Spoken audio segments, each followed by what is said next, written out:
Assalamualaikum warahmatullahi wabarakatuh. Saya Nurul Afikah dengan NIM 2414010282 dari kelas PAIH 4 PAIH.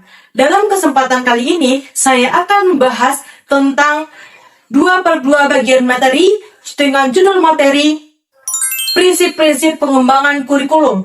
Dari prinsip-prinsip pengembangan kurikulum terdapat 7 prinsip pengembangan kurikulum. Ketujuh prinsip pengembangan kurikulum tersebut adalah: pertama, relevansi; kedua, fleksibilitas; ketiga, kontinuitas; keempat, efektivitas; kelima, efisiensi; keenam, balance; dan yang terakhir, integritas dan keterpaduan. Yuk kita bahas.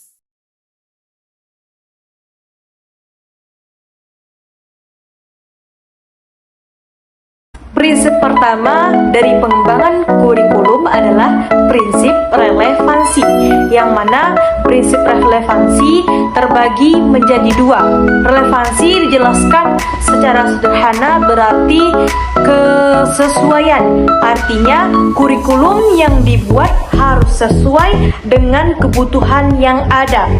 Prinsip relevansi terbagi menjadi 2. Seperti yang disebutkan sebelumnya, relevansi keluar dan relevansi ke dalam. Relevansi keluar berarti kurikulum sesuai dengan kebutuhan yang berada di luar sekolah. Yang mana yang pertama yaitu sesuai dengan kebutuhan peserta didik. Kurikulum harus membantu peserta didik mengembangkan potensi, minat, bakat, serta kemampuan yang ada pada diri mereka. Kedua, sesuai dengan kebutuhan masyarakat. Apa yang dipelajari di sekolah seharusnya dapat diterapkan dalam kehidupan bermasyarakat dan kehidupan sehari-hari peserta didik tersebut. Yang ketiga, sesuai dengan perkembangan dunia lapangan dan kebutuhan lapangan pekerjaan. Saat ini, perkembangan teknologi dan informasi berlangsung dengan sangat cepat dan pesat. Karena itu, kurikulum juga harus mampu menyesuaikan diri dengan perkembangan tersebut.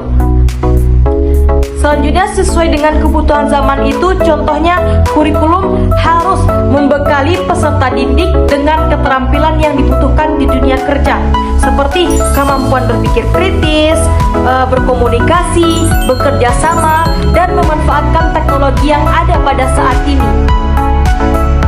Selanjutnya, relevansi ke dalam, yang mana selain sesuai dengan kebutuhan di luar sekolah, kurikulum juga harus memiliki kesesuaian di dalam dirinya sendiri. Artinya, tujuan, materi pembelajaran, metode pembelajaran, dan evaluasi harus saling berhubungan. Sebagai contoh, jika tujuan pembelajaran adalah agar peserta didik mampu membaca Al-Quran dengan baik dan tepat, maka materi yang diajarkan harus berkaitan dengan membaca Al-Quran.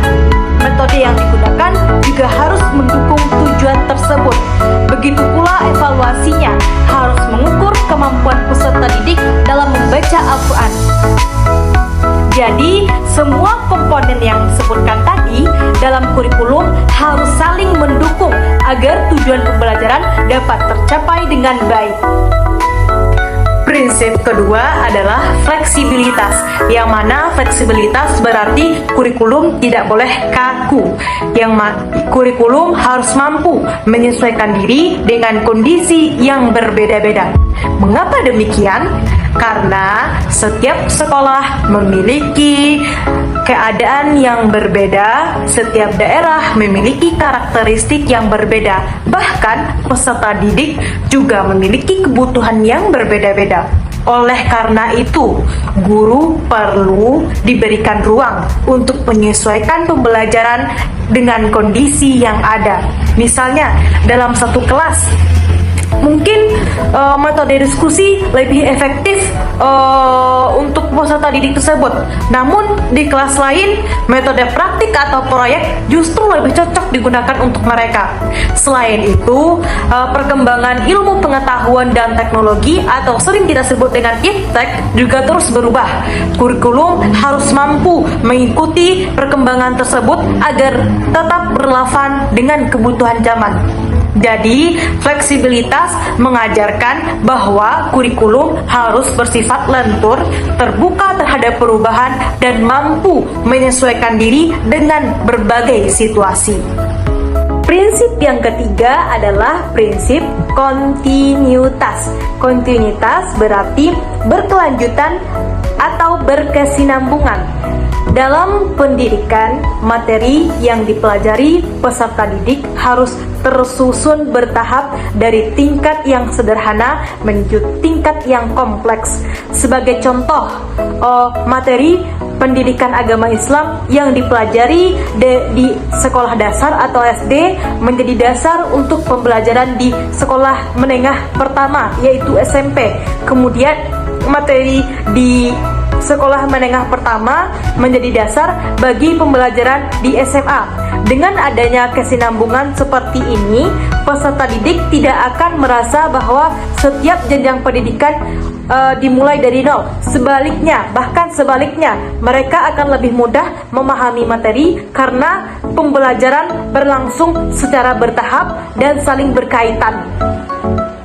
Prinsip keempat adalah efektivitas, yang mana efektivitas berkaitan dengan pencapaian tujuan. Suatu kurikulum dikatakan efektif apabila tujuan yang telah direncanakan benar-benar dapat tercapai. Misalnya, jika tujuan pembelajaran adalah agar peserta didik mampu melaksanakan sholat dengan baik dan benar, maka setelah pembelajaran selesai, peserta didik benar-benar mampu mempraktikkan sholat dengan baik dan benar.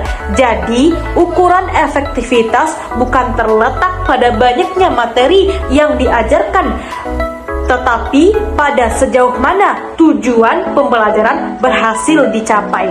Karena itu, setiap kegiatan pembelajaran harus selalu diarahkan pada tujuan yang telah ditetapkan. Prinsip kelima adalah efisiensi. Efisiensi berarti menggunakan sumber daya yang tersedia secara tepat dan tidak berlebihan. Sumber daya yang dimaksud berupa waktu, tenaga, biaya, maupun fasilitas pembelajaran. Dalam pengembangan kurikulum, semua sumber daya tersebut harus digunakan secara optimal sehingga tujuan pembelajaran dapat tercapai tanpa pemborosan. Sebagai contoh, guru harus mampu memilih metode yang tepat agar materi dapat dipahami peserta didik dengan baik tanpa menghabiskan waktu yang terlalu banyak. Jadi, efisiensi bukan berarti mengurangi kualitas pembelajaran, melainkan menggunakan sumber daya secara bijaksana dan tepat sasaran. Prinsip yang keenam adalah balance atau keseimbangan. Keseimbangan berarti kurikulum harus memperhatikan seluruh aspek perkembangan peserta didik secara seimbang atau proporsional. Pendidikan tidak hanya bertujuan untuk membuat peserta didik menjadi pintar secara akademik. Pendidikan juga harus membentuk sikap, karakter, keterampilan, serta kemampuan sosial peserta didik. Karena itu, kurikulum harus mampu memberikan perhatian yang seimbang antara aspek pengetahuan, sikap, dan keterampilan. Misalnya, siswa tidak hanya diajarkan cara memperoleh nilai yang baik, tetapi juga diajarkan tentang kejujuran, tanggung jawab, disiplin, dan kerjasama. Dengan adanya keseimbangan, peserta didik dapat berkembang menjadi pribadi yang utuh dan siap menghadapi kehidupan di masyarakat. Prinsip yang terakhir atau yang ketujuh adalah integritas atau keterpaduan. Integritas berarti seluruh komponen dalam kurikulum harus saling berkaitan dan saling mendukung. Tujuan, materi, metode, media pembelajaran, dan evaluasi harus berjalan dalam satu arah yang sama. Selain itu, pendidikan juga memerlukan kerjasama antara sekolah, keluarga, dan masyarakat. Misalnya, sekolah mengajarkan pentingnya kejujuran. Nilai tersebut akan lebih tertanam jika keluarga dan lingkungan sekitar juga memberikan contoh yang sama. Dengan adanya integritas atau keterpaduan, proses pendidikan akan menjadi lebih kuat karena semua pihak bekerja sama untuk mencapai tujuan yang sama. Dari pembahasan yang telah dijelaskan tadi, dapat kita pahami bahwa dalam pengembangan kurikulum terdapat 7 prinsip utama. Yang pertama, relevansi, yaitu kesesuaian kurikulum dengan peserta didik, masyarakat, perkembangan dunia, serta keselarasan antara komponen lainnya. Yang kedua, fleksibilitas, yaitu kemampuan kurikulum untuk menyesuaikan diri dengan berbagai kondisi. Yang ketiga yaitu kontinuitas, yaitu adanya kesinambungan dalam proses pembelajaran.